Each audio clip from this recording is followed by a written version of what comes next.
Okay.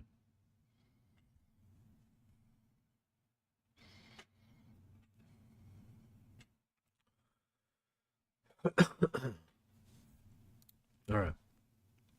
There we go. There we go. Okay.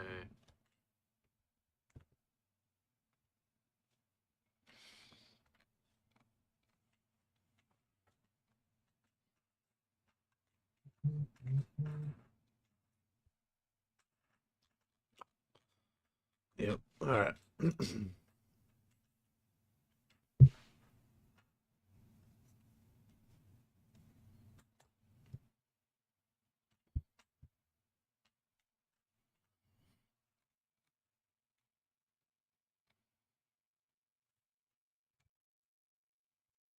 All right, sweet. Should be good. Oops.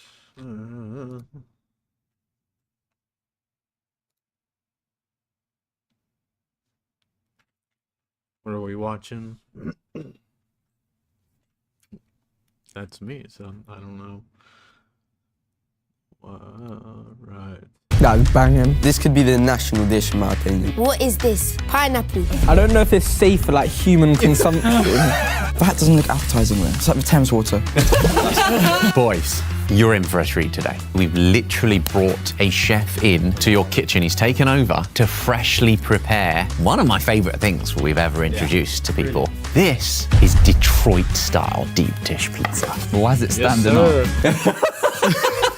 Rectangle. Detroit pizza is delicious. I love it. It's rectangular. It's weird, it's weird. It looks like a lasagna. Does that look good? Yeah, but we're Italian, so like It's all about that crunch on the outside. You know, that cheese crisp. That shit's, man, delicious. we've got our standards. I would say this would be more of a pie than a pizza. My grandma would be so disappointed right now. Oh my god. That's nice. No, I'm sorry, that's nice. It's good. Oh, that has a lot of flavour. I can taste out all the seasoning in my throat. The sauce is very good, yeah. Yeah, is it good? Very, yeah. Crunchy on the bottom. Very good. Yeah, man, that crunch. You can't go wrong with that crunch. It's good. Very good. That's quite a punch in my mouthful. No. Oh, you're not a fan? Why is there so much tomato? It's interesting because they put the tomato sauce as like a line. Exactly. They call the red stripe. It's the classic sort of Detroit answer to a margarita. You've got a stripe of red marinara literally tomato lasagna. sauce. I like the edges, they're really crispy. I like the It's cheese my favourite thing. part. Yeah, well, you've got to go in for the edge. Like that the- corner bite, that's that my corner favourite bite. bite. It's like cheese. It is melted Baked cheese. cheese against the side. Nice crunch.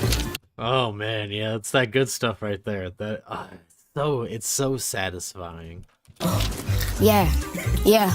That's better. Now that better. that is cheese. It tastes like the top of a lasagna. Perfect Oh pizza. my days. Yeah, that's the perfect pizza. The crust or the crisp as well. So are you willing to call that a pizza? No. Straight up. We have maybe the most popular flavour of Detroit pizza. Wow. Spicy pepperoni. Looks amazing. Oh my goodness. That looks disgusting. No, the green, yeah. Oh, what, the jalapenos? Yeah. You guys like spicy food? Spice isn't my thing. Okay, you're nervous about the spice? Yeah. Give it a bite. Oh, this time he's gone straight in for a corner bite. Yeah, Freddie He's learned. knows. Is it gonna be too spicy? No. It's just pepperoni, just eat it. Oh yeah? It's good? The spread of flavours much better. Okay. Pepperoni's better. Yeah. It's better than the last one. I don't know how, but it's better. It's sweet, Yeah. spicy, It's crunchy as well. glazed with honey. I don't know. Yeah, hot honey. Yeah. That sweet honey. They got hot honey on it. Damn, that hot honey's fire, man. Thing on top. Honestly, no, I love anything sweet, so it just really adds to it. It's like the perfect spice. Love Yeah, it. but the sweetness as well is perfect. Yeah. Yeah, the sweetness adds a lot of balance to it, man. It's oh god. Goodbye from the crust again. Well, this bit. Yeah, well. Oh, it does catch up with you, the heat of it. Yeah, eh? yeah. The spices hit the back of my throat. That's spicy. It's getting a bit stronger, but it's. I think I can firm it. I can have this all. It's so good. You can finish that? Yeah. Okay, wow. I just can hear my grandma's voice in the head saying, "What are you eating? This is a disgrace." How does that compare to pizza that you've had in the UK? Better, yeah. You can't compare it.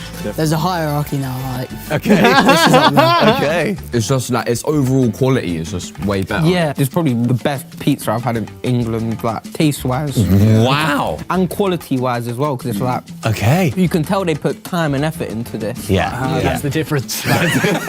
I've never had proper good cooked pizza before. Just get the chef to come here all the time. So are you willing to call that pizza now? No, still no. I don't think pepperoni belongs on pizza. Wow, man, Italians with the hot takes over here. All right, pepperoni is definitely it's a staple of the pizza world. I don't know what you can't say that.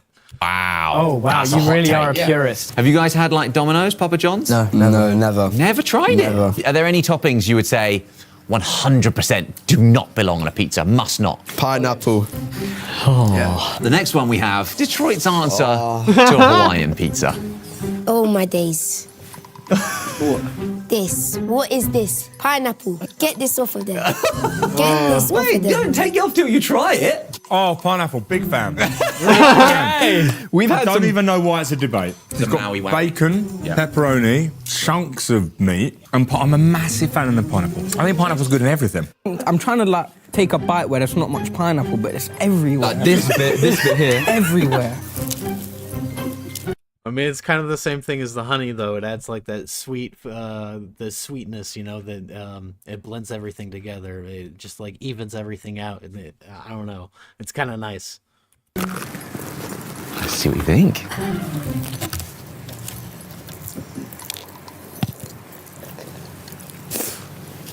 That's disgusting. Oh, no. I don't know what he's on about. This is it's actually too much. It's amazing. too much. That's not bad. That's better. It's just as good as any of the other ones, to be honest. It works, to be honest. It's like adding the honey. It's weird but nice. I think it's great. I would add some of that sweet honey over the top. Pineapple's already sweet, a little bit acidic. Nothing is too sweet, though, is it? The sweet does not go well with the pizza. I don't like the texture of the pineapple with the actual thing. It's too like squishy. I regret saying it, but I actually quite like the pineapple. Because when you cook it, it's still sweet, but it's not as like... It's not overpowering. Yeah, it's not like... Caramelised a little bit. That ham does go quite well. Yeah? Do I sense you're being won over by pineapple on pizza? I mean, honestly, I can't really taste the pineapple. Freddie just took the tiniest bite. that was the Come on, it's like watching my daughter eat broccoli. I mean, it's just it adds that sweet note, you know. Sometimes you need it, sometimes you like it, sometimes you don't. I mean, sometimes you crave it, sometimes you don't even, you know, think about it at all. So I'd rather broccoli on pizza than... No, you wouldn't. Get a No, big it's nice. It's nice. It's nice. look at that. Oh, that's good. Crunch on that. Oh, I'm so jealous.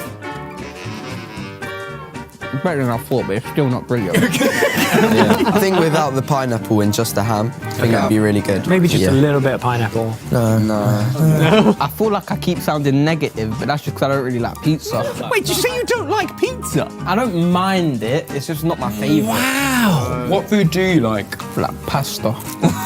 Okay. Well, we might be. Pizza's like the top 5 for me, definitely. That's all I gotta say. The pasta's up there too, but that's crazy. You have to do something about that. We have one more Italian-American inspired dish. What do you think that is? Oh, is it meatloaf? Cannoli? Meatloaf? A block of cheese with Butter. deep fried in. Deep fried lasagna. That sounds Oh good. my god. That sounds really good. It sounds good. I like fried and I like lasagna. So like What's combination. not to love? Then your brain starts thinking, wow, what else could you deep fry? I don't know if it's safe for like human consumption. Wow.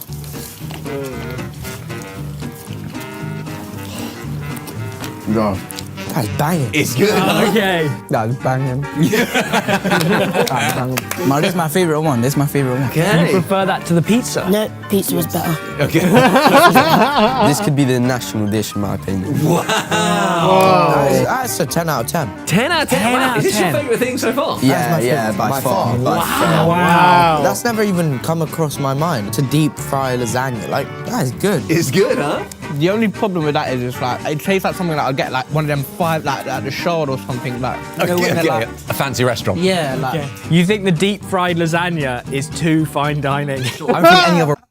the deep fried lasagna, which they probably, I mean, they've obviously made themselves, but that's crazy. Fine dining. Oh my God. A restaurant would serve deep fried lasagna. Like, it's just like one of a kind. Well, you might be wanting something to wash that down with now. Root beer. It's root beer. I've seen really bad reviews about this. Okay. Yeah, people say it's disgusting. What does it smell like? Toothpaste. Very interesting. It smells like mouthwash. It just smells Vapor rub. Yeah. Vapor rub. Vapor rub. TCP. Yeah, it does. It actually does. Literally the smell of TCP. What's TCP? Antiseptic wash. Great. Obviously, I never drunk it before, but It's fine. Not what I expected. Not what I expected. No, it tastes like deep freeze, the spray. Yeah, It tastes like yeah. the smell of that. Yeah. Okay. It's like mid, I'd say. Yeah. Like. Okay. That's actually good. I don't know how to explain it, but it's like some toothpaste you want to swallow. It's alright. You know, I haven't had a soda in like 5 years or something like that, so it might be you know, similar tasting to me as it is to them. They don't have a lot of sugar in their soda. It's quite different than what we have. It's alright. That's good. It's not that good. It's not that It's good. like it's not something I would like in the corner shop. I'll be looking and I'll be like, that's what I want. It's like refreshing, but like you don't really enjoy it like that much. Okay. The aftertaste is like, ugh. you can taste TCP now, can't you? I can. You've Yeah. ruined it. I feel like my graze isn't going to get infected though. Actually, my insides are cleaner than they've ever been before. We tried something when we were in Detroit, and that was a root beer float. Root beer and An ice cream. it's root beer. Oh, yeah, always gonna make it better. Terrible. Oh my god. Oh, that looks disgusting. Oh, look Both at that. of you guys. That looks sick. It's like a science experiment. It's like a science experiment. It is. Spilling. Oh, it don't look that nice. That doesn't look appetizing, though. It's like the Thames water. That's cool. Do you just drink it like this? Give it a try. Yeah. Taste it. See what you think. Yeah, that is good. I'm starting to grow on me the drink now. There you go. Now that's what I'm talking about. It's sweeter. Yeah. The aftertaste has gone much. Way better. The ice cream definitely improves it a lot. But it's very good. I don't think it's that good. They're weird, but their food always tastes nice.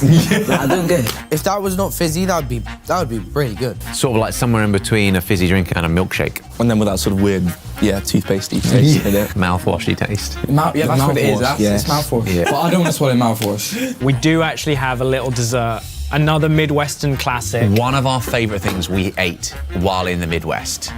What in the world? What's that? This is called puppy chow. Dog food. Does look a little bit like dog food. Puppy chow. What a name. Give it a taste.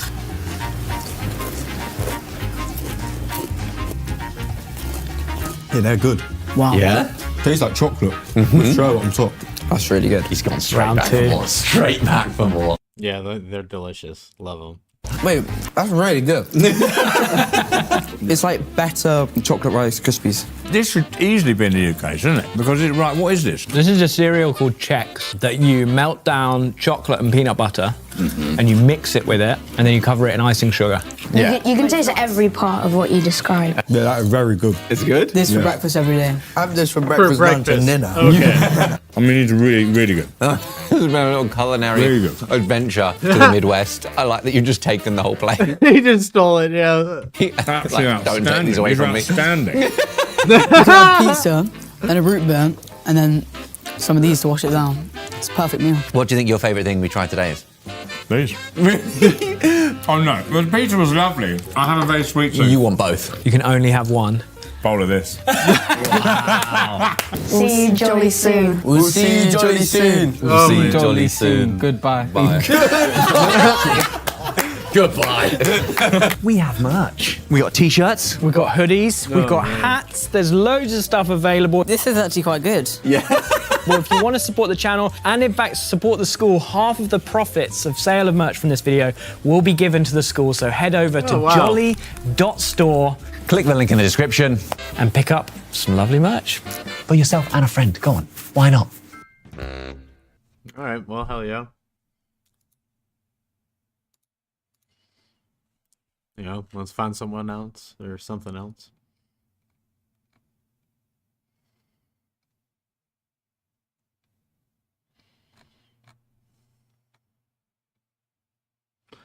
Oh yeah, I was wanting to watch this.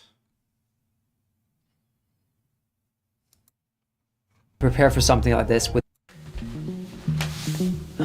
I've done a lot of crazy things for this channel, as He's done a lot of crazy things in his life. you know. But I'm not exaggerating when I say that this is the most insane thing I've ever put myself through. They call it the world's most extreme triathlon, the Norseman. Almost 4 kilometers of freezing water, 180 kilometers of brutal mountain roads, and then a full marathon straight up a mountain. It destroys even the fittest athletes in the world. And I want to see if it's even possible to prepare for something like this with only 2 weeks of training. What you're doing is totally crazy. And it's borderline. Is it doable? So if you end up in hospital, they believe you have a heart attack or a heart failure. Most people train for years. I've never done a triathlon. I'm not a cyclist, I'm not a strong swimmer, and I'm completely out of running shape. And yet, with just 14 days of training, I'll be standing on that ferry, looking down at the freezing fjord, looking up at the mountains, and asking myself the only question that matters. Can I even survive this race? So initially, I hope you when can. reached out, It's a long race, though. Training a year. That's how the conversation started. And then next time we spoke, it was, what was it, like 4 months or something? Then we talked about doing it starting before the summer. And then you were like, reach out to me one final time and like, you know what? Let's just do 2 weeks. Let's just do 2 weeks. We're just gonna cut all the training. We only need 2 weeks training. It's okay. Athletes at the Norseman, they train for at least a year. Yeah. So they get notified in October that they got a slot in next year's race. Yeah. And then they train for a year. So 2 weeks of time preparing for Norseman. I would not say it's completely impossible, but I think it's very fair to state that it's very difficult. Yeah. And it's borderline. Is it doable? What are the distances again? You jump off from a ferry in a fjord in Norway, the Hardanger Fjord, in the darkness, into cold water, and then you swim 3.8 kilometers to Eidfjord. And yeah, screw that. I'm out. No, what? Then you jump on the bike for 180 kilometers. It's not a flat bike.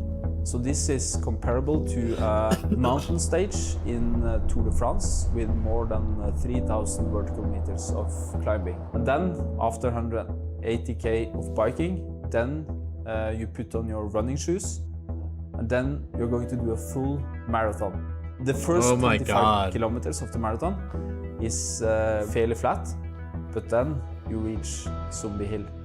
Yeah. The name comes from a reason. Because people look like zombies. People look like zombies. Yeah. So for the last 17k, it's just uphill. So today, that's ridiculous. At the end of their marathon, the last bit is just all uphill. That's crazy, man. Is July 15th. Means that I have 2 weeks plus a couple of rest days to train for this. Jesus Christ. It's crazy.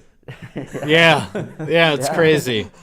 Yeah, I think it's crazy too. I mean, everyone I've mentioned this to are just shaking their heads. Someone even said that it might be dangerous without knowing like what you get into. You know the difference between the black finisher t-shirt and the white finisher t-shirt?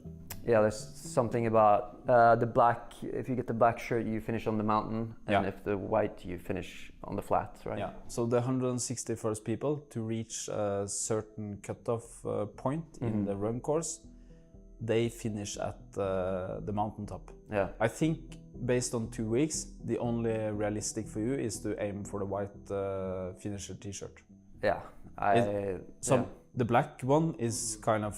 The level is so high. More than 6,300 people applied for a slot. 6,300 people. Yeah. Wow. So it's a large group of people that would take your start slot. So you need to give everything. Yeah. To the finish line. Challenge accepted. Okay, cool. Yeah. See you in Eidfjord. Yeah, see you in Eidfjord. Yeah, there's a lot of work to be done before that time, but yeah. So I've gotten the training program that I'm going to do for the next 2 weeks. The thing is though, I can't do that much. I mean, it's crazy that he's trying to do this in 2 weeks, you know? He's pretty athletic. I don't know what his regular routine is, but he's in good shape. But, I mean, this is just, it's crazy amount of endurance that's needed for this. It's completely different than what he's normally doing. Worst part would be overdoing it. Also, most of the people I've talked to don't think I can do it in 2 weeks. But I'm gonna try to prove them wrong. I'm gonna try to prove that it's all about your head and stubbornness and all that stuff. Yesterday I did cycling like 2 hours, and I actually went to a bike fitting a couple of days ago. So this bike is fitted perfectly for me. This bike is like more than 10,000 euros, so I'm not able to blame it on the gear this time. If I fail, it's on me.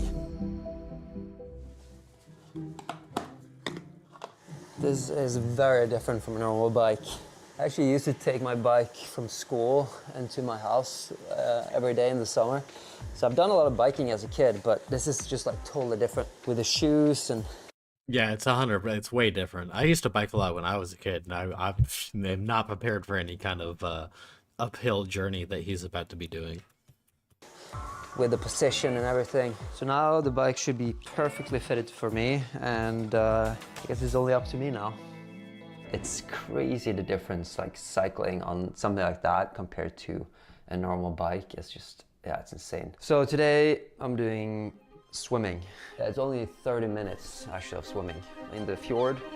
God, it's hot today. It's like 32 degrees Celsius. And I have my second Norseman session. I'm gonna be working on my swimming today. This is what I'm worst at, I think. So what I've learned from the training so far is that I used to be a terrible swimmer. When I showed the footage of me swimming earlier with Christian Blumenfeld to my swimming coach, he got pretty worried that we wouldn't have enough time. I had no technique at all. I was not floating in the water, I was working against it. And with that technique, I would have been nowhere close to the cutoff time of 2 hours and 15 minutes. But now, as I'm getting coached and learning the proper technique, I'm seeing real progress. But I also know that all the other athletes are training hard. Or actually, at this point, they're probably already resting, but they have trained pretty hard. The important part here is just to swim with... Yeah, he's definitely far behind. He's still learning basic technique. I mean, he's putting himself at a significant disadvantage doing this, honestly. And as a climber, you don't train your legs a lot, you know? They tend to keep them light so you don't have to pick up all that extra weight. But during swimming, you use your legs a lot. Good technique. And not to mention cycling. I don't know why I left that out. That's all legs. It should feel effortless.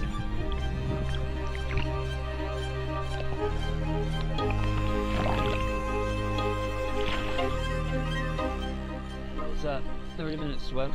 I'm completely exhausted. I only did 1,300 meters in half an hour. So I have to swim 3 times as long at Norseman. Honestly, I don't know how that's even going to be possible. I have to get a lot better at swimming.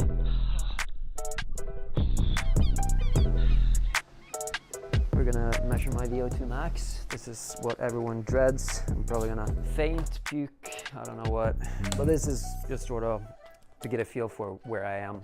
And this test tells you how much oxygen the body can absorb. I was told not to eat before this. Yeah.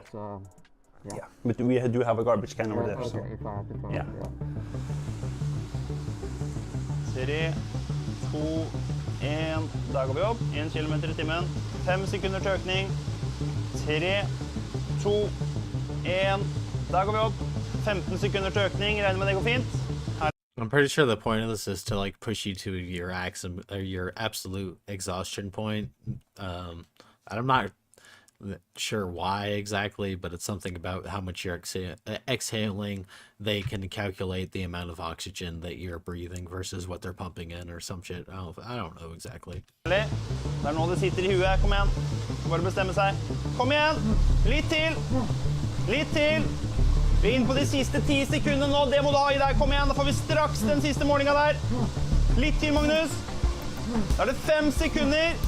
Pushe litt til. Skal vi se. Der har vi målinga. Da kan du hoppe av. Bra. Herlig.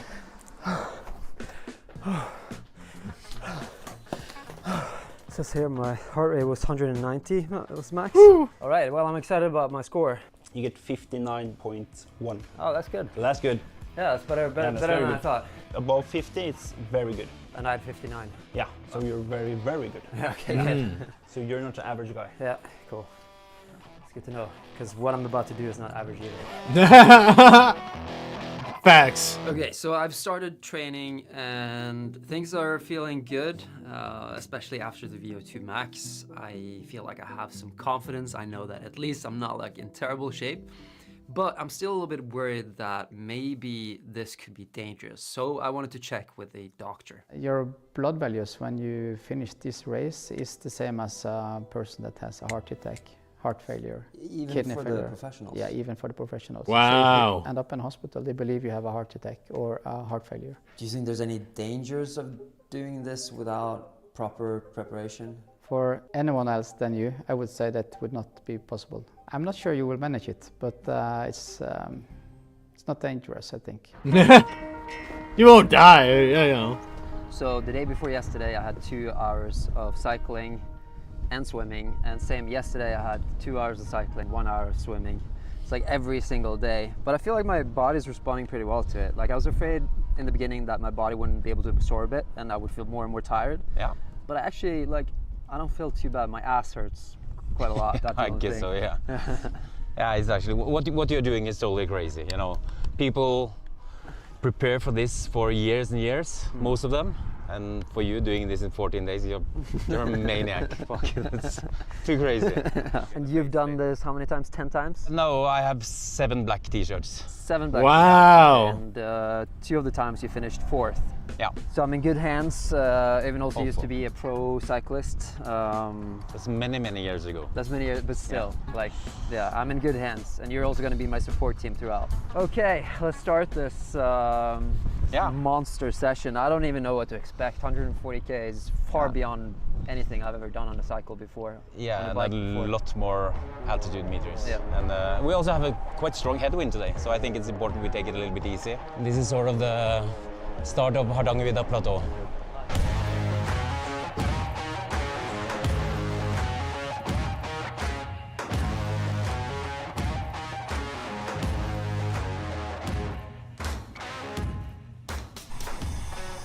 I have to take a piss. Piss stop. Piss stop.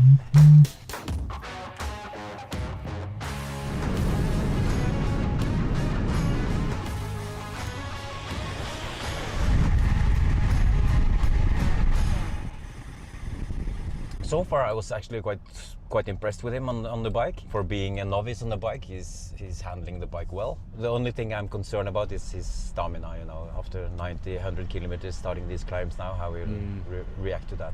My job is to motivate Magnus, and my job is to make him believe that he can do this. But I'm actually not sure. It's a really short time to prepare for Norseman. Most people prepare for at least a year, maybe 2 years, 3 years, 4 years. I mean, physically, I think he's got it. Honestly, even though he doesn't train his legs a lot, like I said before, it's really mental. You know, that's what 95% of it is. It's endurance. Endurance is all mental. We have a long period of consistent training, long distance endurance training, many hours, thousands of hours. And Magnus has now decided to do it in 14 days. It's madness. It's yeah, he's crazy to do it. But of course, he has a good physique. He's strong. He's used to having some pain and stuff. But still, it's yeah, I'm not sure what to think. So now we're at 104 kilometers. So we still have another 40 to go or something.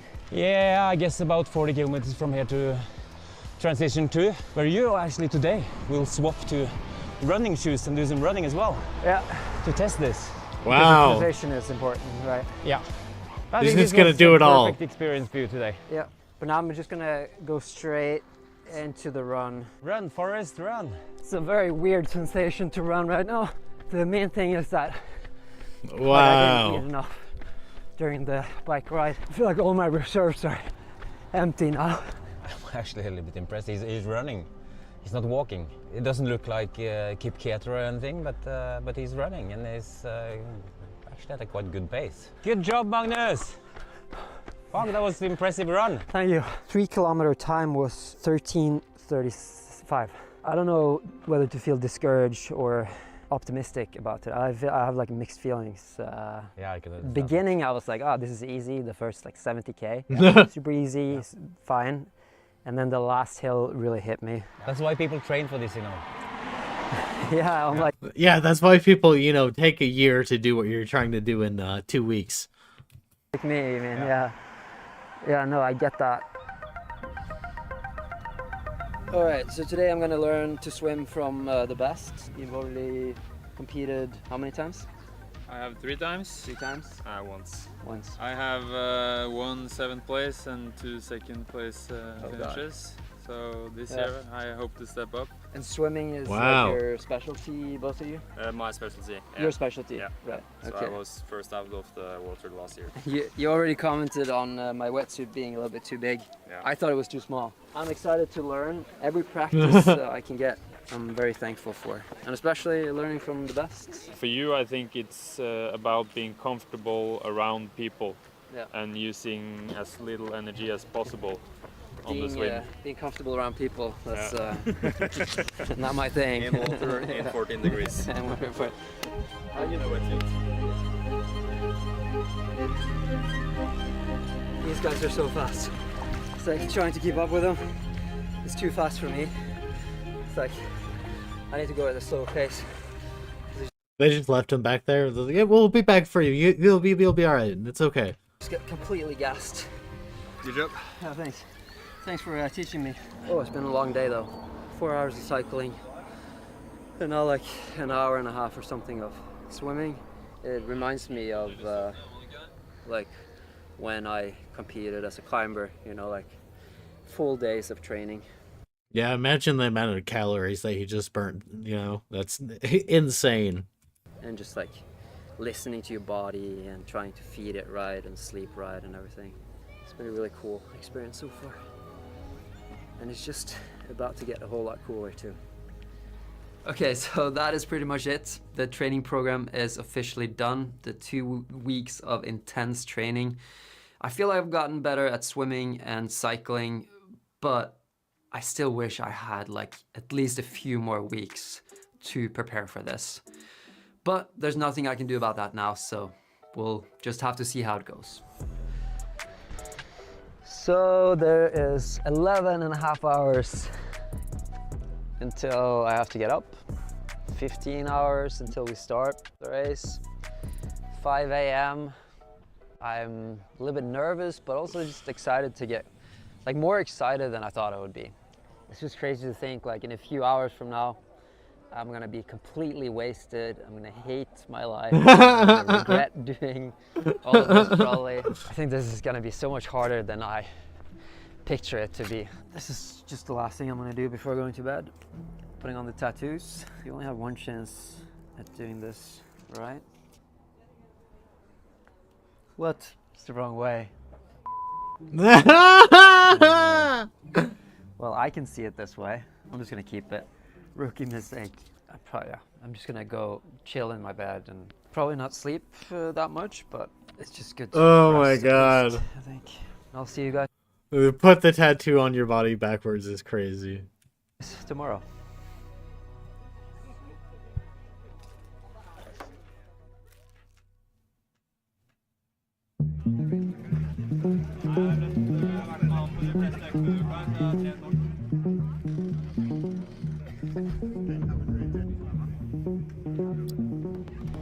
Man. The atmosphere here is just crazy. Everyone is like so focused and locked in, and it means a lot to a lot of people, and for me too actually. I mean, it means way more than I thought it would a couple of weeks ago. So.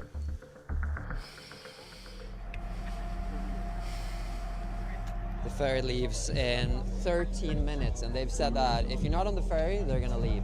Another thing they said is that usually a couple of people stay on the ferry because they're too intimidated to jump from or they just shut down. Imagine doing all that training for an entire year. You're standing on the back of the ferry, and then you can't jump. Man, you're gonna regret that for the rest of your life. Ja, takk. Jeg er klar. Ja.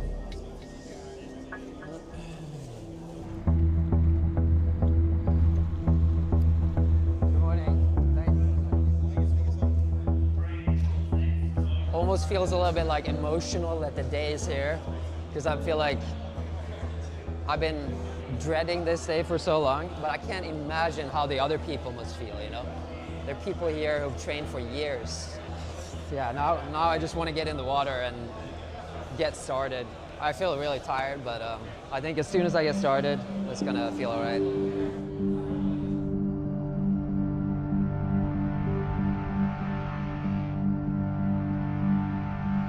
God, the energy inside that boat's got to be insane, man. It's got to be insane. The chatter, oh. Magnus Midtbø, what will be the biggest challenge for you today? Pacing myself, you know, not going too hard. I think that is the challenge. Magnus Midtbø, best of luck to you. Stay safe and try to savor the experience and enjoy. Thank you.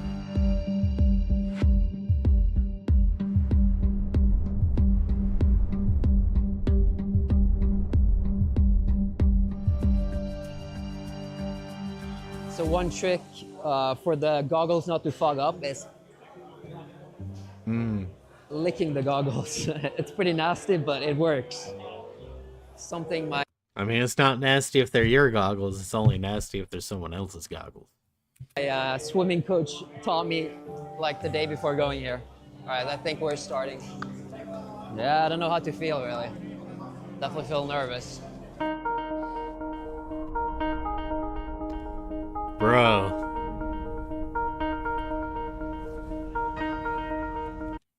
Standing on the edge of that thing. Oh, man. The hype. So I actually can't remember the last time I was this nervous. I must have had like 190 heart rate when jumping off that ship.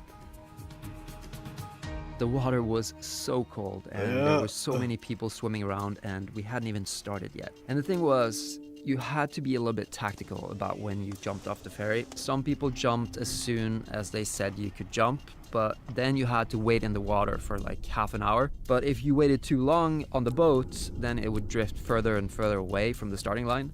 So I tried to place myself somewhere in the middle of the pack, but the boat drifted like crazy. So I actually had to swim like 400 meters just to get to the start line. And that They just added on, you know. I don't remember how far they were already swimming, you know. But we're going to tread water and swim an extra 400 meters. You know, whatever, it's okay. It's just the start, you know. You got full energy, right? That was before the race had even started. So they had all 250 of us lined up by the kayaks, and when we heard the horn, the race had begun.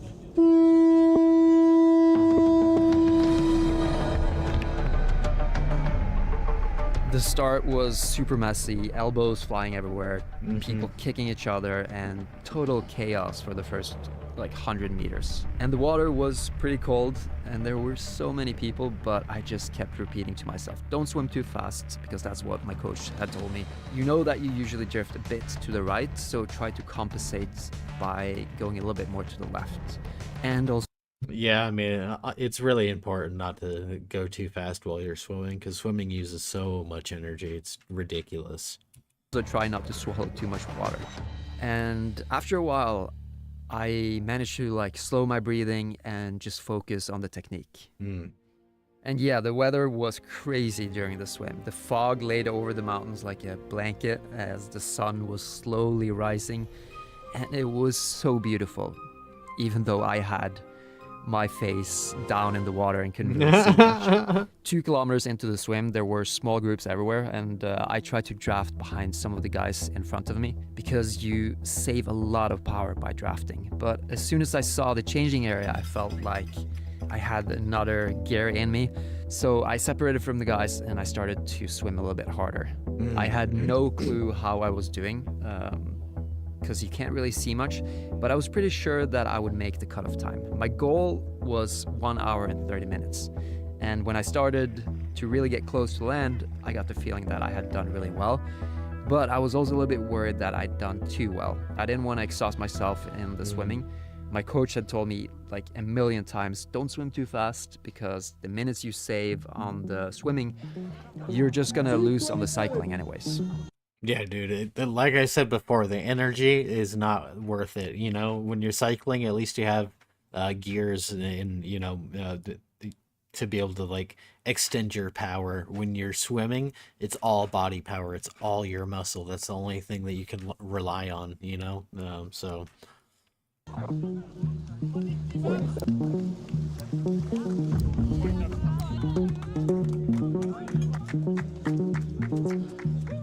Excellent swim, Magnus. You actually did it in 1:17 about. Oh, that's good. That's super good. Yeah.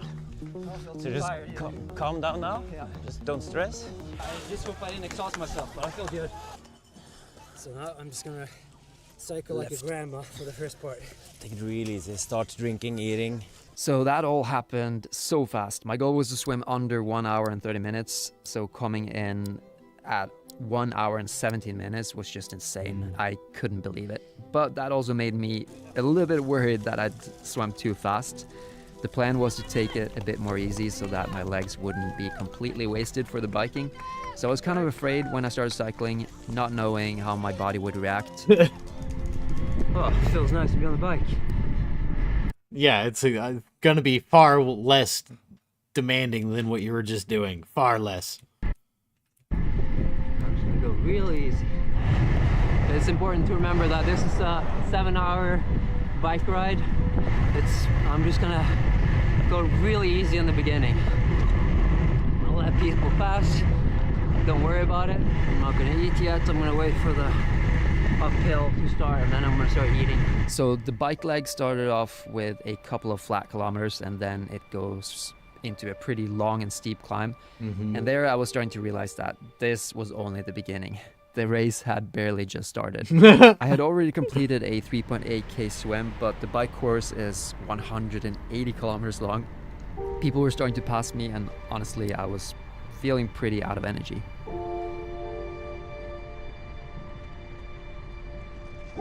But after eating a bit and getting used to the bike, I started to get my energy levels back, and I actually started to pass people who had passed me earlier. Yeah, man, you gotta get that second win, get that energy bar in you, you know, get some fuel in the system. Now I see some cyclists up there. Looks like I'm gonna catch a few maybe. Riding the bike, I would say it almost felt effortless.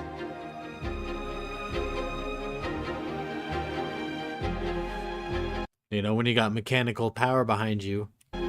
My bike feels amazing. My legs also feel light and strong.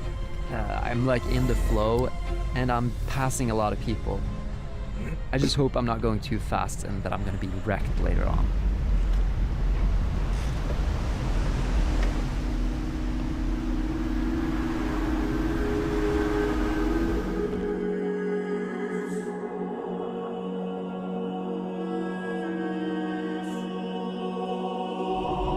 And one thing about this race is that God, it's pretty, man. you're not allowed to draft, so you're not allowed to be behind someone and save energy, and that is because it would be dangerous.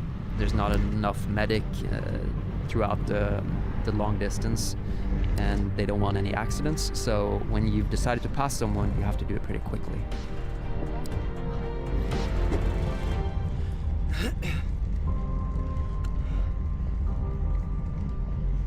So on this, I have gel. I thought I was gonna eat more like candy and stuff, but chewing is really difficult. And also my stomach feels a bit weird. So I think it's just better with fluids. I'm also gonna get Coke when I can get it from the car. And also Red Bull with sugar. Yeah, gel has like a bunch of excess calories in it, and it's like semi-sweet, I'm pretty sure. It's really nice, especially if you're doing something like this. A lot of times they keep packets of it. I've never seen someone having it like a jug of it. Some hooligans here. That's cool. Tack, tack. Kom igjen nå! Fullfør i dag! Dette er vi har trent på! Plukker vi rygger herifra! Ser ut som en million! Kom igjen, Magnus!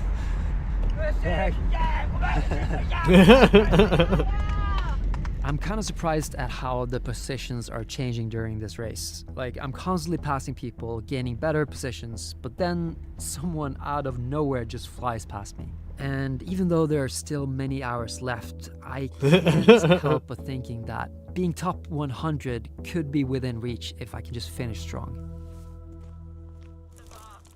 Top 100 on his first race, that'd be dope, honestly. We just entered the first support zone.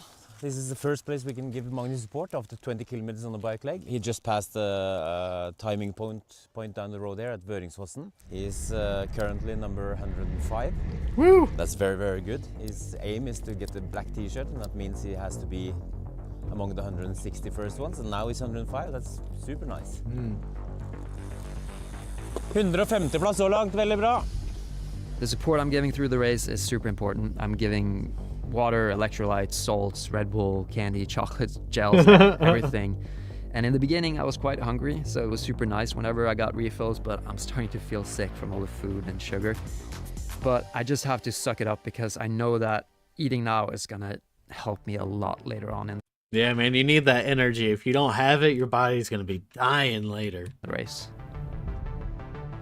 The nature here is just spectacular, and I've really fallen in love with cycling, like cruising at 60, 70 kilometers an hour, sun in your face and wind in your back, looking at all the beautiful Norwegian nature. It's just wild.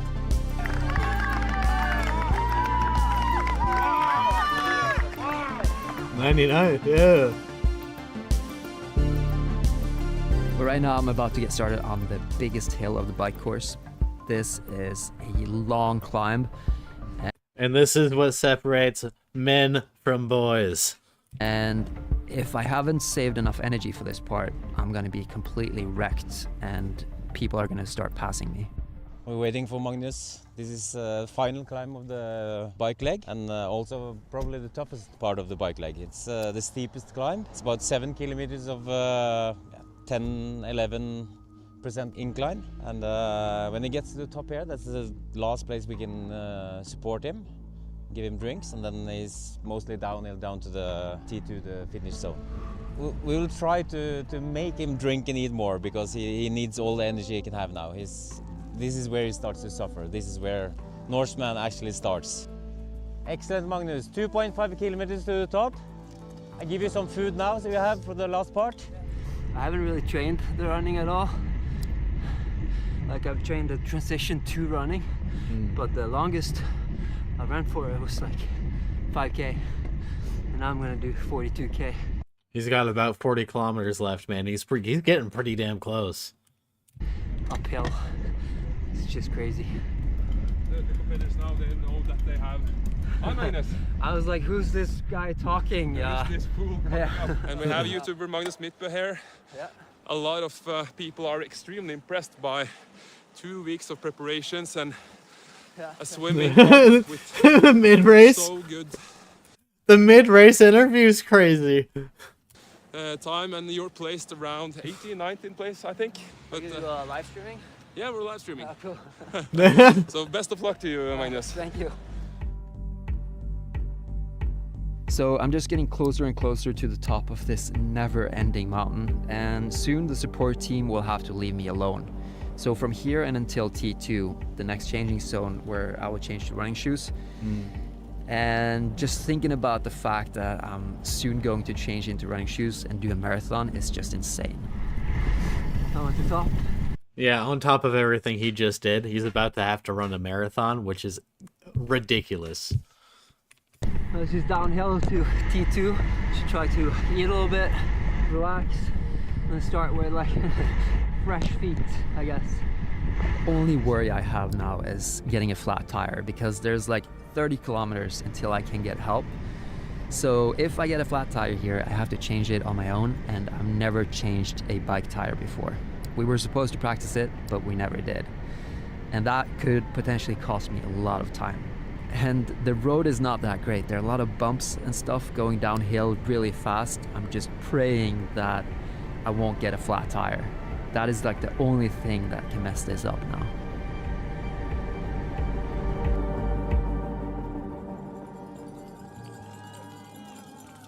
You made it, man. About to start that run. Woo!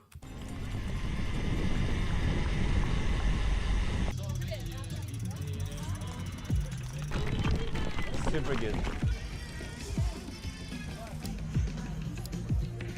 Fuck, you did great.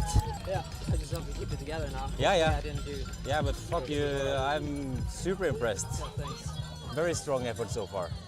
Very steady, good pace. So the transition from the bike and straight into the run was pretty tough. My legs felt so sore and I just felt heavy. And yeah, man, those Jello legs are real. The Jello legs, oh god. But I have to just focus on what I'm doing here and now, not thinking about like going all the way up the mountain, just thinking about like the next kilometer. Yeah, it's mental, man. It's a mental game. He can do it at this point. You know, it's all in his head. Because if I think about standing on top of that mountain, it's overwhelming and it's just too much. I've also passed a lot of people. I'm slowly working my way up. Now I'm at 76th place, which is just insane.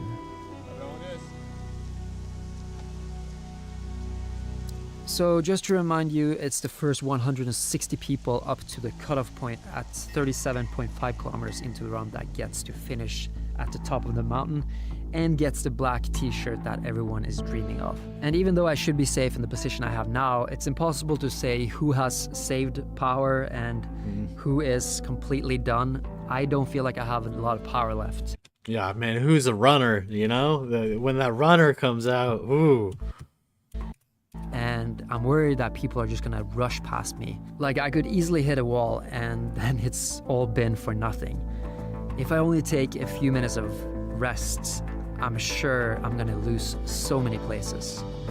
But getting to wear that black shirt would be so cool. And right now I'm thinking I might have a shot at coming in at one of the 81st, but we'll just have to wait and see. Like anything can happen because if I have to stop, then people are gonna fly by me. You are now in 75th place.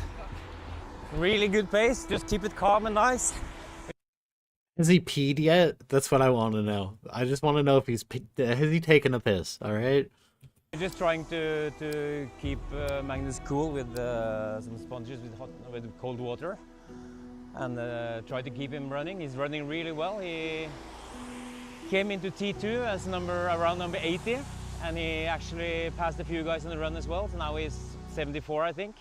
He's doing way better than I thought. I'm actually really impressed. He's running well. He seems to be in good energy still. And yeah, when Magnus passes here now, he's getting that black shirt, boy. He has covered about 14 kilometers. He has yet another 10 kilometers to run before he enters Zombie Hill. Du ser fresh ut da. Ikke så fresh som jeg ser. Eating and drinking is completely out of the question though. Like the last thing I want now is any sweet drinks or sugar. Yeah, so Magnus entered the phase of this race where he doesn't want to drink or eat anymore. Every time we try to serve him food now, he just says he doesn't want to. Can't put it in my stomach, man. I'm good. But his body needs sugar now. And we're just going to trick him a little bit. We're going to put some of this gel, this really high carb gel. We're going to put some of it into his drink. And we're going to force him to drink it. He doesn't want it, but he needs it. That's a good friend right there. That's a good friend. My body is just getting worse and worse, and when I turn a corner and I can see the mountain behind the fog, usually seeing the finish line is motivating, but in this case it just seems so far away, and I also know that Zombie Hill is next. After 25 kilometers of running, this hill is just insane. I've heard a lot of people say that Zombie Hill is the part of Norseman that makes it the world's hardest triathlon, and I guess it's more mental than physical. It just goes up and up and up. Trying to stay motivated, but the mountain looks so far still. Just one more corner, man. One more corner, you know? One more. Holy crap. The important thing is not to focus on the end goal, I think, just like a little bit. The next part I'm like looking forward to is the station with a black shirt. That's gonna be a little victory, and then I don't worry about what comes after that. It really feels never ending. My feet hurt so bad, my knees hurt, my back, just everything. And people around me as well were walking so slow. But then I could see it, the cutoff point, where I would get my black shirt. Yeah, And baby. This was like the goal all along. That, man, so motivating right there to see the thing that you've been working for the entire time. God. And I felt like that gave me like new energy, and my goal now was to get up that mountain as fast as possible. Yeah, baby. A black shirt secured as long as he gets to the top.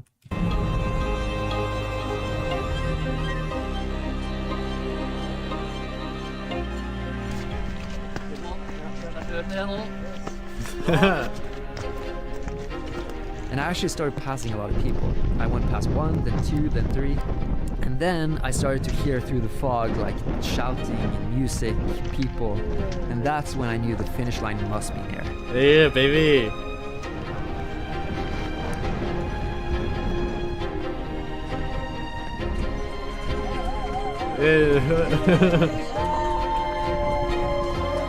Og så da, mot alle odds, 14 dagers forberedelser, Magnus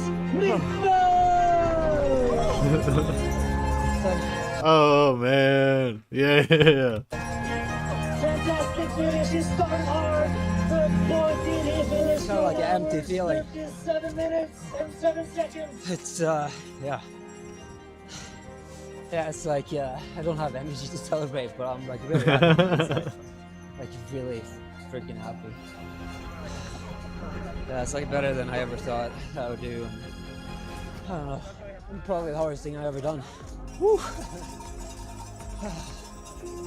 Takk skal du ha. 69? Oh, 69? Damn. That's a funny number, but freaking hell, that's so much better than I thought I would do. Fy faen, det Nei, jeg kan ikke tro det, ass. Det helt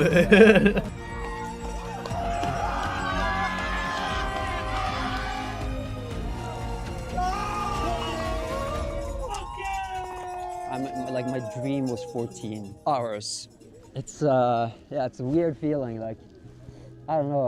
I thought I would celebrate more, but it's more like it's like almost emotional, you know, like the support and like I don't know. I haven't prepared for anything this hard, even though it's only been 2 weeks. I feel like I worked really hard. Like I've trained 4 or 5 hours every single day, and it's like it's been so nice to have a goal to work towards. It's honestly, like, it's gonna feel empty now going back to not having this.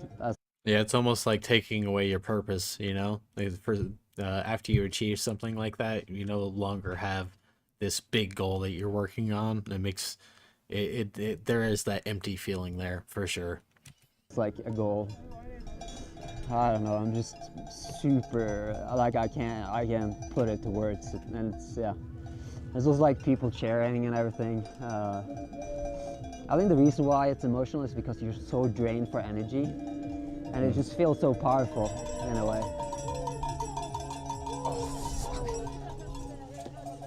Oh yeah, man. Nah, it's like when you sit He stopped, man. He stopped. He got them jello legs. down, it's hard to stand back up. Okay, but let's stop for a minute. Do you guys remember Christian, who I did training with in the beginning, the swimming? He finished first place. He was the first person up from the water, and he finished 45 minutes before second place. Wow. Which is just incredible. So this He had a 45-minute lead? That is insane. is how it looks like, huh? I've been dreaming about this shirt for the last 2 weeks. I didn't think I was going to do it, and especially the fact that I came in 69th place. I was so shocked. Did not believe that at all. It's been a blast. The ceremony just now was also really cool. And now that I'm doing these challenges, if there are any other challenges you want me to attempt, please comment below. Hell yeah, man. The guy, he's got a strong mind.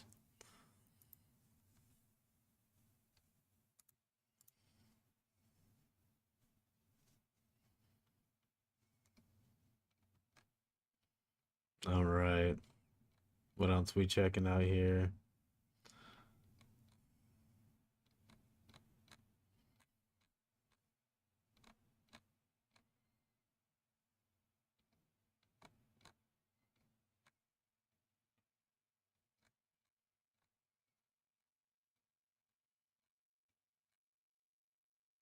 Oh man. All right.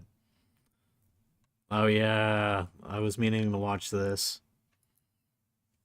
With great power comes great responsibility, and you have the power to sign up for extratug.com for exclusive perks and videos. Check it out. Am I still upside down, Chris? Please put me back up normal. My head's getting big.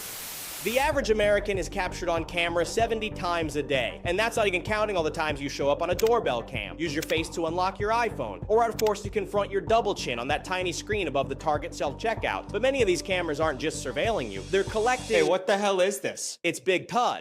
I'm Big Tug? I see that you have my face, but you're not me. I didn't give you the rights to do this. That was actually sort of my point, if you would just let me finish. Okay, fine, go ahead. All right. As I was saying, many of these cameras are collecting images of you to train AI, like me, Deepfake Tug. Let's dive into the world of Deepfake Tug, yeah, okay. deepfakes and just how sexually explicit I can get before it legally becomes a crime. Oh man, I knew it. All right, I knew it. I knew I was the real Tug. All right, okay, I'll take it from here. Tug, let's get ready to buckle up. That was weird. Get ready to buckle up, because today we're going to look into the weird world of facial recognition. If you're not familiar with the term I mean, they're right about how many times your face is captured daily. People don't even think about it, but if someone wanted to find you nowadays, it's so easy.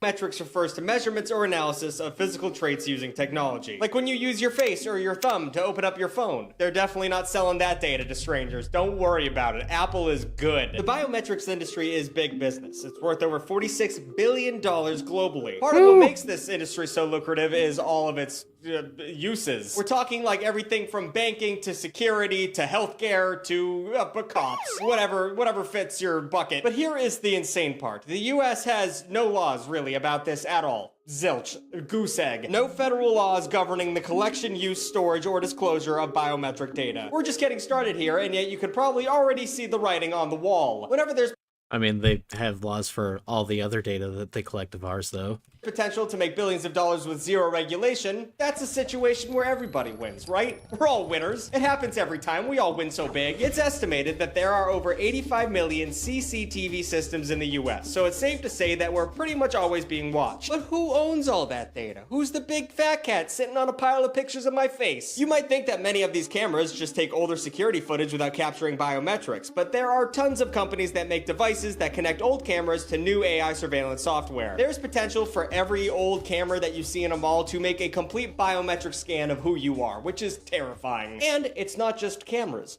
Where do you think this is going? Because I have no idea. Your car can capture up to 25 gigabytes of personal data about you per hour through And that's why I have an old car. cameras, microphones, trackers, sensors, and your connected devices. And some research suggests that 84% of our data is being sold by car manufacturers to the highest bidder, which is normally data brokers. And I've talked about data brokers before. They're the reason when you Google your name, your address is on any website. And then you have to beg them and pay them for them to take it down. It's a big scam, but car companies don't give a shit about that. They'll just sell it to them. Let's talk more about data brokers, actually. I hate these guys so much. If you have a friend or family member who is a data broker, you should be yelling at them. Data brokers collect information ranging from your voter records to shopping histories to biometrics, and then create databases of user profiles that they sell to other companies or institutions. There are billions of dollars exchanged every year involving our likeness, and the data broker industry made $250 billion in 2024 alone. I mean, you can consider something as small as like an email list being a data broker, though. And honestly, email lists are valuable. People will buy it from you for advertising purposes if you have something like that. Face, your body, your shopping history, who you voted for. You didn't see a single penny out of that. Not a cent. Why? Because sucks. It probably hasn't even occurred to most of us that our data is being mined on such a large scale, let alone the idea that it's making people rich. Hidden labor is all around us, all right? Self-checkout, that's sold as a good thing, but it's just literally making it so they don't have to pay someone to bag your and you gotta do the work for them. Steal from companies. You should do that. But this is a whole new level. It's not just putting something in a bag, it's the sum total of all of our behaviors. They bag up all our little quirks and oddball behaviors and sell them to the highest bidder without even asking us if we would like a little percentage of the profits. It's ridiculous. And if anytime you use a free website, YouTube, Google, Facebook, anything that Facebook owns, if it's free, it's because they're selling you. You are the product. As you might have. Yep, they want to know who your friends are, what you're interested in, what they can sell you. That's basically what they're interested in. Imagined, a lot of this information is used for marketing purposes. You know all the times you've casually talked about something and then a few days later saw an ad for it on your phone? Yeah, because they are really listening to you. I think that they're still saying that that doesn't happen though. Like I think that all the big companies still say like we're not listening, but like we've all collectively dealt with that. It's insane that they act like that doesn't happen. But at this point in history, I think we've all collectively given up on caring about our privacy. We love the convenience of our phones and God forbid any of us pay for an app. So in exchange of having everything we want when we want it at the lowest price possible, we sign away our privacy. So what? No big deal, right? Mark Zuckerberg sees my I get to laugh at a meme. It seems like a fair transaction. Well, it's not just retail companies that buy from data brokers. As long as Zach Zuckerberg is the one who's looking at my ding dong, I'm okay, you know. But he has to personally inspect my dick. Equifax sold credit scores to predatory loan companies, and Epsilon sold 30 million American consumers' private information to known scammers. So not only are these data brokers not paying us for what we're giving them, they're also selling our products to people who are actively trying to harm and steal from us. But don't worry. It gets demonstrably worse. A 2022 report commissioned by the Office of the Director of National Intelligence revealed that data brokers routinely and secretly sell data to law enforcement, the FBI, the IRS, the DEA, Department of Defense, and the Department of Homeland Security. So, you know, just handing over personal information and geolocation to people in the government without subpoenas or warrants or anything that you should have to get this kind of information out of us. Due to a lack of federal regulation, there are massive loopholes that allow data brokers to sell to literally anyone willing to pay. Because that's not your data, that's just data we have. You know, it doesn't belong to you, it belongs to the company. Adversaries, political opponents. The cops can take data from us in a way that should be extremely legal, but if they do it this way, it's completely illegal. Whoopsie daisy. And it's also not like you can opt out. It's not like you can just say no. According to the Electronic Frontier Foundation, 2/3 of US citizens are subject to facial recognition through driver license and ID databases, along with new technology used while visiting the DMV. And while you do that, there is zero option for you to say no thanks during a government-run operation. Frankly, they don't even want you to know about them. According to the Vice President of the Information Technology and Innovation Foundation, what a fun name, many law enforcement officials are saying, and this is a direct quote, "This work is so contentious that it's difficult for us to be transparent because the more transparent we are, the more questions are raised." Yeah, we don't want to. Yeah, I'd be upset if I knew more about this. I'll be honest with you. It's kind of new to me.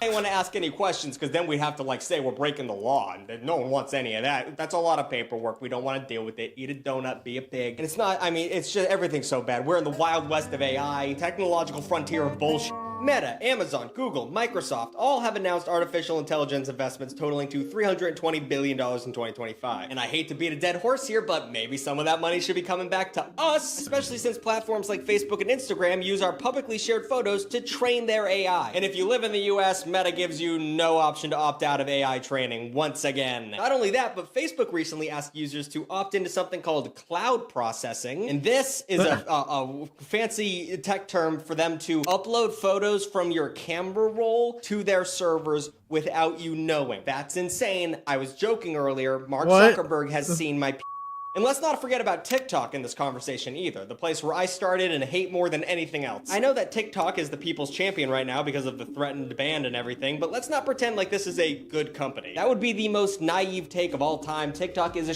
show. In 2021, TikTok paid $92 million settlement over using facial recognition features to identify users' ages, gender, and ethnicity. And the privacy settings and user agreement of TikTok pretty much guarantee that their parent company ByteDance is using TikTok videos to train AI. And I'm pissed because I posted like over 500 videos, probably more than that on that goddamn app. The fact that there is a bot training to be me, it's gonna be a worthless bot now that I think about it. I look confused. You don't mean like a relationship, right? No.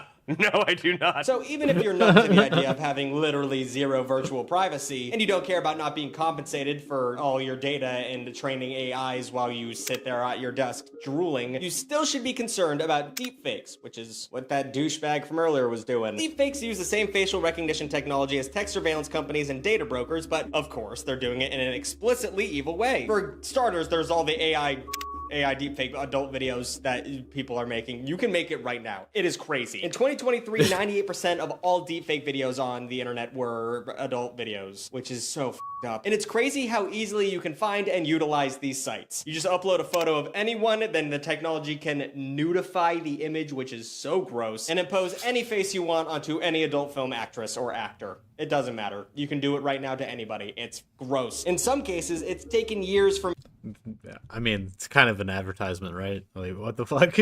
message boards and corn sites to take down these videos, and in the meantime, these non-consensual images can be potentially life-ruining for those who are targeted. And, okay, we talked about and there's also fraud, which is the biggest one that scares me. In the first 3 months of 2025, over $200 million were lost due to extortion from deepfakes. It is like the easiest scam of all time. You record a video saying whatever the hell you want with the face of a CEO, and then you get some poor, I don't know, intern to direct a bunch of funds to a new account. It's that easy. 80% of companies don't even have protocols in place that handle deepfake attacks. They are sitting ducks. And think about your mom, your boomer parents. Like, when they send you AI TikToks all the time, and you're like, holy shit. That is AI. They're not gonna have retirement funds anymore. They're going to get scammed. Talk to your parents about AI. Now the same that use phishing techniques to scam the elderly have ultra sophisticated technology that allows them to create videos that can blackmail and extort vulnerable targets. And beyond all the personal and financial chaos that they cause, they're threatening to throw our political system into madness too. Political attack ads have already started using AI to show disturbingly realistic but fake images. And President Trump just posts whatever crazy AI video he's fixated with. It's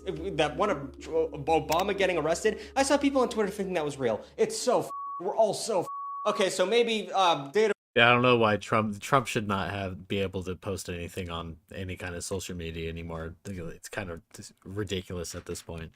Brokers and AI-based deepfakes are going to throw the world into despair, but we have more pressing issues at the helm. Like, what if AI replaces? No, he didn't say film it. What about that? I thought this job was recession-proof, but it's not AI-proof. All right, now we're going to move on to some of the. He didn't say film it. It just makes the film for you. Worst use of facial recognition that has been proven to have been happening. So we're just gonna jump right into it, to a dystopia. Chinese social credit score. You knew it was gonna happen. You knew it was gonna happen. It's a big part of this. This is a loose network of regional programs that share data broker-esque information to create a rating for every citizen. Higher scores can get you better access to loans, waived financial fees, and faster services. In lower scores, you might as well just jump off a bridge because you can't do anything. Travel bans, difficulty being hired for certain jobs, and if that's not dystopian enough, they use facial recognition to publicly shame people for committing crimes. Some cities use a billboard system connected to cameras with facial recognition AI, and when you jaywalk right in the middle of the act, your face will appear on a billboard along with your name and ID number. And I always think about, like, if they brought that to an American, like, I think about, like, influencers like Mr. Beast who talk about, like, gaining the algorithm and, like, learning how to use it really well. At the end of the day, we would just do that with the social credit score algorithm. Like, people. I mean, there was an American company that was recently trying to do this, but instead of for a social credit score, it was an employment credit score. So only employers were the ones that were looking at this, and it was it was even worse, in my opinion. Far worse. We're just gonna glitch the algorithm. That's something I've been thinking about a lot, like, before I go to bed. Things are getting so out of hand that some lawmakers want to make it illegal to regulate AI. Take that large tax bill that just passed. When the House of Representatives initially sent the bill to the Senate, it contained a provision that placed a 10-year ban on states enforcing laws or regulations related to artificial intelligence. Senate eventually removed this provision, but I would like to make one thing very clear. A majority of elected officials in the House of Representatives want AI to be completely unregulated. If you don't think that's a bad idea, you might want to hear about a little thing called called surveillance pricing. This is the practice of online retailers using algorithms and AI technology to change their prices based on your own personal data. They use your profile to just see how much they can rip you off. Like if you're someone who doesn't search for a deal, make it 200 instead of 190. This isn't going to be some exercise in leveling the playing field either. Don't think like, oh, they're a little bit poor, we're going to give them a little bit of a break. It's only going to be to make profit. It will be utilized to take the most from the people who have the least. It starts by eliminating comparison shopping, but where does that end? We're already seeing the examples of surveillance wage setting, which uses data to determine how little money you'd be willing to work for. I don't think we fully grasp the unhinged ways that AI is going to be f***ing us up in a big way. At the end of the day, even if we don't call it a social credit score, that's pretty much what data brokers are already selling to companies. And this fills me with anxiety because my digital footprint is bad. It is very bad. I've talked about animal at least 3 times. I do it for you guys, you know? I make the content you crave, baby. I don't know why I pointed to my there. And for a while, a lot of my content revolved around communist Russia. It wasn't on purpose, but Trump's not gonna like that. I'm not a commie. But I did point to the fact that both sides did bad things, which is not ideal. Oh yeah, I remember that. That was stupid, dude. What were you thinking? Yeah, I don't know, dude. I kind of blacked out there. All I remember is that that tumbleweed came from Russia. That's all I remember talking about. I'm not supposed to tell you this, but here in the deep web, I can already see your social credit score. Oh, word. Okay. Please don't say it out loud for security stuff. Well, I didn't know scores went this low. I mean, 325 is shocking in a bad way. I mean, did your parents take out loans in your name, or did you just raw dog this lack of financial foresight? Thank you. Can I at least finish the video? No. Okay, all right. Whether you like it or not, facial recognition and biometrics are here to stay. With very little regulation in the US, it's hard to say just how far down the rabbit hole we'll go. But data brokers, AI companies, and virtual influencers all have one thing in common. They effectively remove humanity from the equation. New videos every Saturday and sometimes Wednesday. Shout out the extra tuggets. All right, that was good.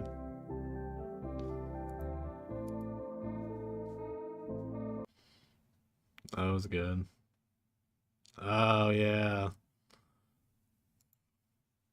Hey, Big Gliz. Don't call me Big Gliz. What made the stock market tank in the past few days? Obviously, there's no answer to a question like this. The market comes and goes. The narrative over the past Raw few dog, days baby. has Damn been, right. Are we all way over allocated to a gigantic AI bet? No, it's not tariffs. It's not Biden. It's all been, wait a minute. Are every single one of us insanely to the moon over allocated to what it really was it was Sammy Altman, OpenAI CEO, literally said, you shouldn't say this by the way, if you are a Pokemon card salesman whose entire warehouse is filled with Charizards and the only thing you do is sell Charizards to stay alive, you shouldn't say, listen, I think Charizards are in a bubble. Because Sam Altman literally said Charizards, they ain't selling. I could be in a bubble. That scared if he's saying it, that's scary. Bruh. He said the word. Nothing major happened. This was just 2 days of like bad performance for tech, which was nothing crazy. It was, you know, That's all I wanted to hear about that. I mean, if Sam Altman actually said the AI is in a bubble, that's not good. That's all I have to say. I mean, I had already, you know, talked about how weighted the S&P 500 is towards AI and it not being a good thing, but that's ridiculous, dude. It's the one guy that's not supposed to say it.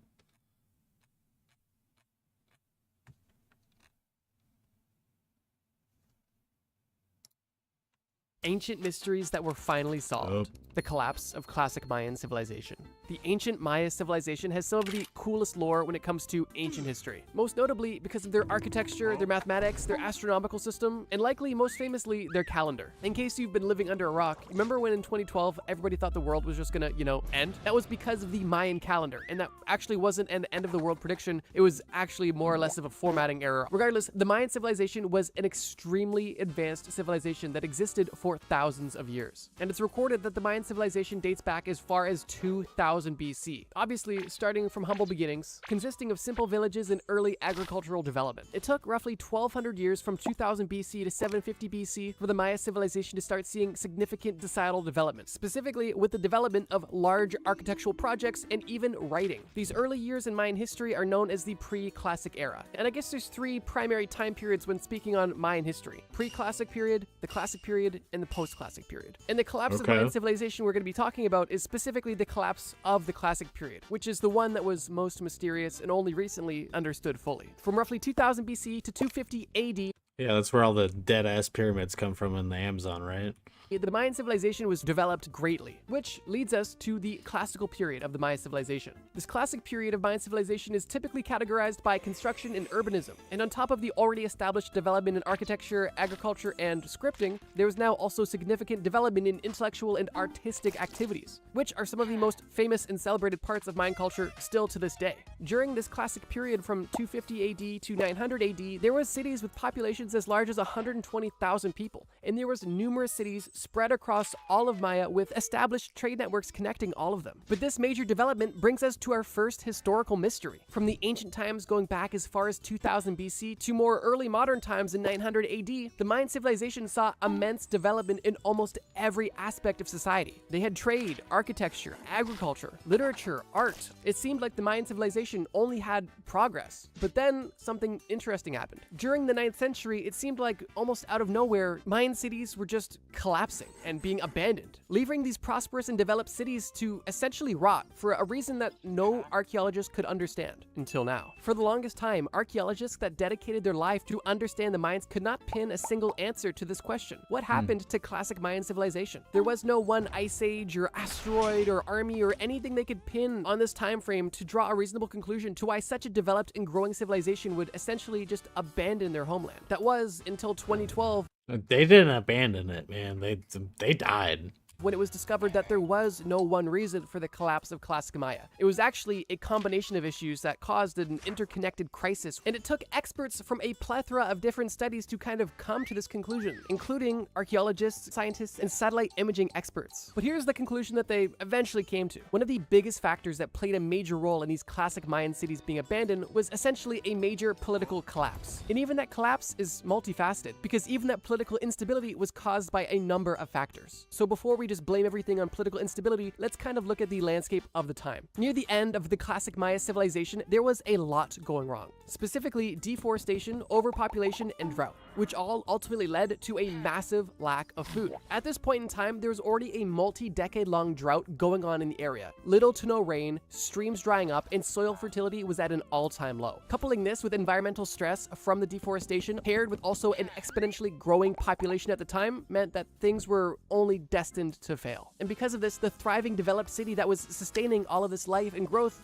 was now crumbling beneath its feet because it couldn't sustain all of these people. But on top of people just being too crowded and too hungry, the current system of government almost had no capabilities of solving this issue at all. Specifically because the classic Mayan civilization.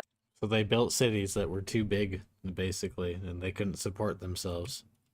Was based on the ritual authority of the ruler, which means the Mayan ruler was only able to control things like construction, warfare, and ritual. Essentially things that only related to the Mayan tradition. But things like agriculture, food trade, and food distribution were completely out of the ruler's hands, meaning that there was no real system of power in place that could help end these ongoing issues that were at this point exponential. And because of the ongoing drought, the exponential growth of the population, and the lack of agricultural support, people had no other chance than to abandon these cities that they were living in, and most people ended up heading northward, abandoning this classic Mayan civilization that they had spent, at this point, thousands of years building. And while this 2012 conclusion kind of solves the mystery of what happened to classic Maya, the story of the Mayan civilization doesn't end there, because Mayan history didn't die out with classic Maya. There is still a post-classic period that went on, although it's an unfortunate one. This political instability that was experienced in classic Maya kind of echoed through post-classic Maya, and this continued instability didn't allow the Mayan people to settle as quickly and rebuild as they would have in previous times. But the major nail in the coffin, which was no mystery, was what happened at the very end of all Mayan civilization, which happened in the mid-1500s, and can be summarized in two words: Spanish conquests. The post-classic Mayan civilization was simply no match for the germs, steel, and armies that the Spanish had at the time. And while the Mayan civilization obviously no longer exists today, their descendants definitely do. And globally, there's over 6 million people that are still speaking the 28 different Mayan languages. Most of these people living in similar areas to where their ancestors did, which is pretty cool that I mean, 6 million people still speaking Mayan is kind of insane, honestly.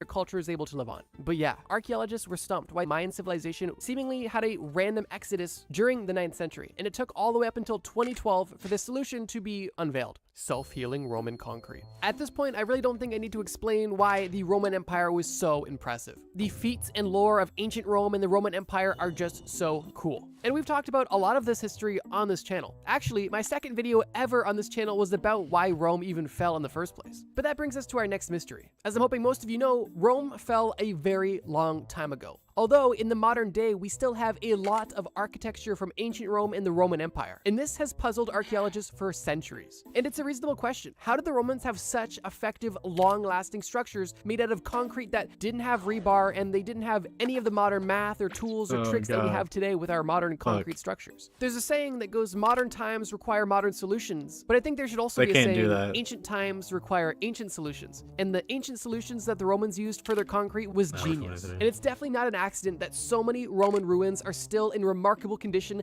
to this very day. In January of 2023, not even 3 years ago, a group of scientists from MIT and Harvard were doing a deep dive into Roman concrete when they finally came to the conclusion of the Romans' concrete success. And it's actually rather interesting. But let's take a step back. Before this discovery in MIT in 2023, all of the building blocks of Roman concrete were known. We knew that the Romans used volcanic rock, volcanic ash, seawater, and a little bit of slacked lime, essentially a limestone water mixture. But here's the caveat. Prior to this discovery in 2023, the going belief was that this slacked lime and limestone was not an actual important component in this concrete construction. It was more or less of a byproduct of poor patchwork and didn't actually belong to make the concrete better. It was just kind of there by mistake or due to low quality materials. But the irony is that this is actually the complete opposite of the truth. This limestone and slack lime in this Roman concrete was the exact reason for its longevity over thousands of years. You see, the limestone wasn't there for looks or because it was cheap to add into concrete. The Romans knew that limestone would react with water in a way that would be beneficial for the concrete's longevity. Essentially, what the Romans would do was they would create a concrete mixture, ensuring that pieces of limestone and slack lime were inside